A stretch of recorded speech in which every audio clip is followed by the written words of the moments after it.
એના પરથી આપણે બધા જાણીએ છીએ કે આપણો આદિવાસી સમાજનો ઇતિહાસ ખૂબ જૂનો છે, વર્ષો જૂનો આપણો ઇતિહાસ છે। આદિ અનાદિકાળથી આદિવાસી સમાજ અહીં વસે છે, મૂળ માલિક છે। તમે જોયું હશે હજારો સાલ પહેલાની સિંધુ ખીણની સંસ્કૃતિ, મોહેન્જો-દડોની સંસ્કૃતિ, તે વખતે પણ આદિવાસી સમાજની સભ્યતા આપણને ઇતિહાસમાં જોવા મળે છે। તમે રામાયણ ઉઠાવીને વાંચો, એમાં વાલ્મીકી હશે, હનુમાનજી હશે, નિષેધ હશે કે સબરી હશે, પણ આપણા પૂર્વજો હતા। તમે મહાભારત ઉઠાવીને વાંચો, વીર એકલવ્ય આપણા પૂર્વજ હતા। તમે થોડી સદીની આગળ જશો, એ સદીઓના જે યોદ્ધાઓ હતા, તમે મહારાણા પ્રતાપનો ઇતિહાસ જોશો, એમની સાથે જે લડવાવાળા પૂંજાભીલ, દુધાભીલની આખી સેના હતી। તમે શિવાજી મહારાજનો ઇતિહાસ જોશો, એમાં જે બાવલાભીલની આખી સેના હતી। તેવી જ રીતે તમે તમામ રજવાડાઓ ભૂતકાળમાં જોયા હશે, આદિવાસીઓના રજવાડા હતા। અમદાવાદની વાત કરું, આશાભીલનું રજવાડું હતું। ભાવનગર જ્યારે આક્રમણો થયા, ત્યારે આપણા બાવળા ભીલની આખી સેના એમની સામે ઉતરી। ત્યારે આપણો ઇતિહાસ ગૌરવશાળી છે, આપણી સંસ્કૃતિ ગૌરવશાળી છે, આપણી સભ્યતા હજારો વર્ષો પૂર્વની છે, સમાજમાંથી આપીએ છીએ ત્યારે ગર્વ થાય છે આપણને। આપણા પૂર્વજો બહારની જે સભ્યતા, બહારના જે લોકો અતિક્રમણો કર્યા, આક્રમણો કર્યા, એમાં ડચ હોય, હોણ હોય, પોર્ટુગીઝો હોય, અંગ્રેજો હોય, એમની સામે પણ આપણા પૂર્વજો લડ્યા છે। તમે તાત્યા મામાનો ઇતિહાસ જોઈ લેજો, તમે ખાદ્યાના આયા કિલકા માંજી, બિરસા મુંડા જેવા આપણા પૂર્વજોએ વર્ષો સુધી લડીને પોતાની શહીદીઓ વહોરી છે। ગુરુ ગોવિંદજી 1500 આદિવાસીઓ સાથે સ્વાયત્ત રાજની માંગ કરી અને માનગઢ ધામમાં અંગ્રેજોની સેનાએ ગોળીઓથી એમને ભૂંજી કાઢ્યા। ત્યાં આપણા 1500 આદિવાસી ક્રાંતિવીરો શહીદ થયા, છતાંય આપણા પૂર્વજોને જ્યારે ઇતિહાસમાં સ્થાન નથી મળ્યું, ત્યારે આપણને દુઃખ થાય છે। તમે દેશની આઝાદીમાં આપણા પૂર્વજોનું આટલું યોગદાન હતું, દેશ આઝાદ થયા પછી દેશના વિકાસમાં પણ આપણા સમાજનું ખૂબ મોટું યોગદાન છે। જ્યારે નર્મદા ડેમની વાત હતી, જ્યારે કરજણ ડેમ, ગઢાણા ડેમની વાત હતી, જ્યારે ઉકાઈ ડેમની વાત હતી, જ્યારે વિસ્તારોમાં રોડ રસ્તા કાઢવાની વાત હતી, જ્યારે આપણા વિસ્તારોમાં જીઆઈડીસી, જીએમડીસી લાવવાની વાત હતી, ખાણ ખનીજ માટે જમીનો આપવાની વાત હતી, દેશના વિકાસ માટેની વાત હતી, કાકરાપાર હોય, એ તમામ જગ્યાએ આપણા આદિવાસી સમાજે ગામડા ખાલી કરીને દેશમાં વિકાસમાં યોગદાન આપ્યું છે। છતાં આજે આઝાદીના 78 વર્ષ થયા, આજે પણ આપણે અધિકારો માટે આજે રોડ પર ઉતરવું પડે છે। અમારા જેવા ચૂંટાયેલા પ્રતિનિધિઓ માટે પણ દુઃખની વાત છે। આજે શિક્ષકો નથી તો આપણે રોડ પર ઉતરવું પડે છે। દવાખાનાઓમાં ડોક્ટરો નથી, સાધનો નથી, આપણા વિસ્તારોમાં ડેમો હોવા છતાં સિંચાઈનું પાણી નથી, ગ્રામ સભાઓના પાવરો નથી, જળ અને જંગલો આજે છીનવાઈ રહ્યા છે, જમીનો આજે છીનવાઈ રહી છે। એના માટે આપણે રોડ પર ઉતરવું પડે છે। અનુસૂચિ 5 માટે, અનુસૂચિ 5 હોય કે પૈસા 1 માટે લડવું પડી રહ્યું છે। આજે શાળાઓના શિક્ષણ, આરોગ્ય, સિંચાઈ, પીવાના પાણી માટે જ્યારે આપણને રોડ પર ઉતરવું પડે છે, ત્યારે હું કહેવા માંગુ છું, ક્યાં સુધી આપણે લડેંગે જીતેંગે, મુર્દાબાદ જિંદાબાદ આવેદન નિવેદન ક્યાં સુધી કરતા રહીશું? આઝાદીના 78 વર્ષ સુધી તો આપણા પૂર્વજો, આપણા બાપ દાદા યાદ કરીને સરકારોને વિનંતી કરી કે અમને શિક્ષકો આપો, અમને રસ્તા આપો, અમને રોજગારી આપો, છતાંય આજ દિન સુધી આદિવાસી સમાજ પ્રત્યે સરકારોએ ધ્યાન નથી આપ્યું। એટલા માટે આગળ પણ મેં કીધું હતું, આજે પણ હું કેમ છું, આ ગાંધીનગરની પાટનગરની ભૂમિમાંથી જે પણ મારા સમાજના વડીલો અહીંયા બેઠા છે, તે સમાજના વડીલોને હું વિનંતી કરું છું, અમારા જેવા યુવાનોને માર્ગદર્શન આપજો। તમારા માર્ગદર્શન સાથે લઈને આવનાર દિવસોમાં સાહેબ જો આ સરકારો આદિવાસી સમાજની વિકાસ નહીં જ કરવા માંગતી હોય તો સરકારોને હવે લડેંગે જીતેંગે જિંદાબાદ મુર્દાબાદ આવેદન નિવેદન આપવા માટે અમે હવે તૈયાર નથી. અમે અલગ ભીલ પ્રદેશ બનાવવા માંગીએ છીએ.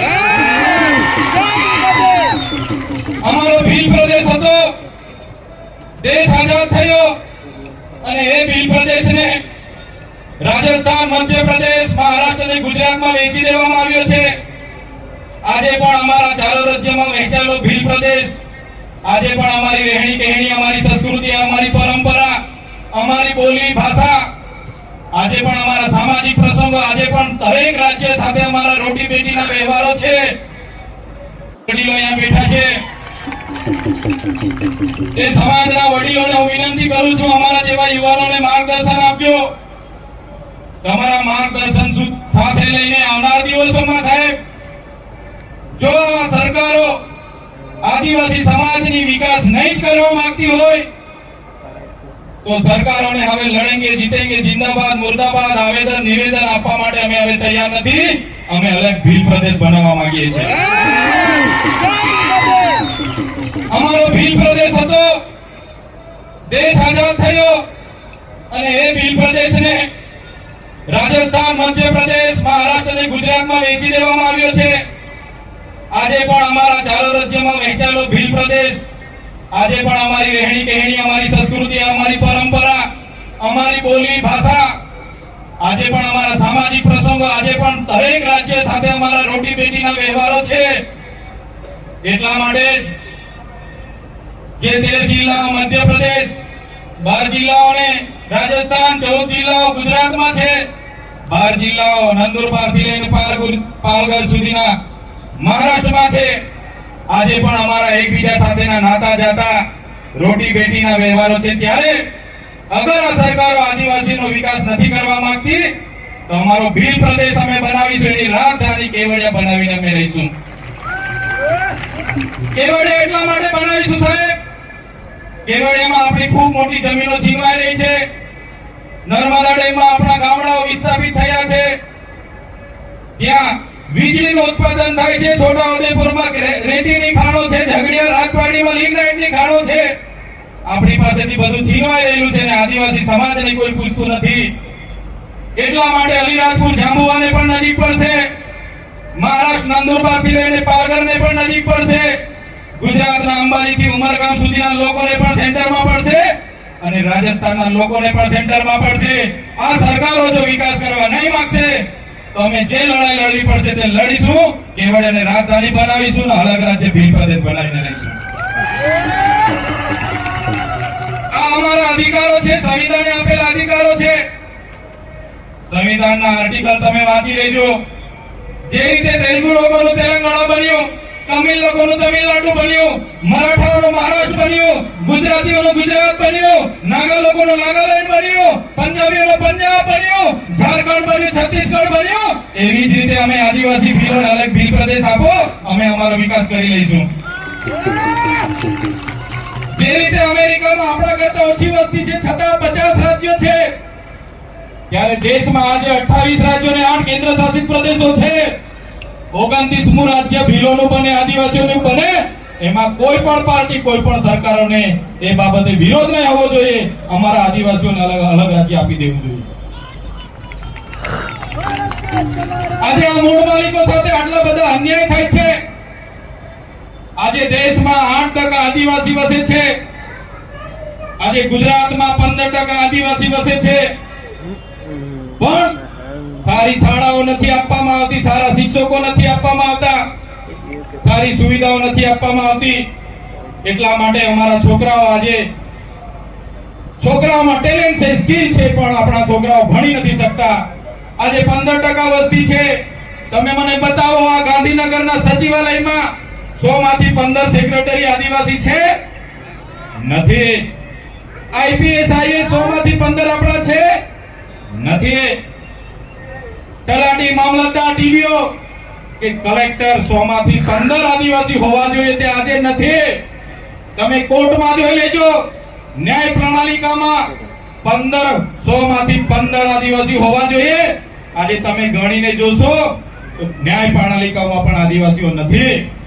આજે તમે રિયલ એસ્ટેટમાં જોઈ લો, રિયલ એસ્ટેટમાં તમે આદિવાસી વિસ્તારની બાજુમાં બરોડા હોય કે સુરત હોય, તમે સર્વે કરાવી લેજો કેટલા લોકો રિયલ એસ્ટેટમાં આદિવાસી છે. તમને 80% મજૂર આપણા આદિવાસી મળી જશે.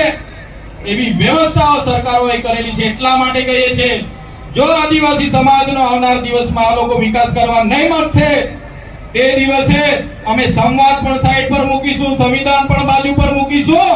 અમે અમારા તીર કામઠા ફાલિયા ભાલાઓ લઈને અમારા ભીલ પ્રદેશ બનાવવા માટે નીકળી જઈશું.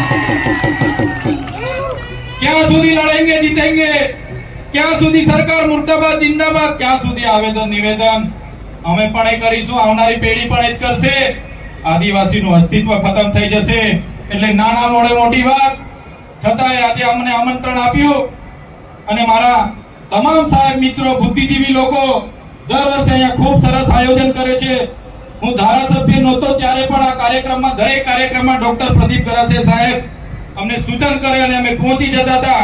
આજે ધારાસભ્ય તરીકે બન્યા છે, અમને અહીં આમંત્રણ આપ્યું, અમને માન સન્માન આપ્યું, અમને બોલવાની તક આપી. એ બદલ આયોજન મિત્રો તમામનો અને અમારા માર્ગદર્શક જેમના કન્વીનરના નેજા હેઠળ આ કાર્યક્રમ આજે થઈ રહ્યો છે એવા અમારા પારગી સાહેબ, તમારું માર્ગદર્શન અમારા જેવા યુવાનોને આવનાર ભવિષ્યમાં પણ તમામ અધિકારીઓનું માર્ગદર્શન અમને મળતું રહે, એ જ આશા અપેક્ષા સાથે આજના કાર્યક્રમમાં બધા ઉપસ્થિત થયા.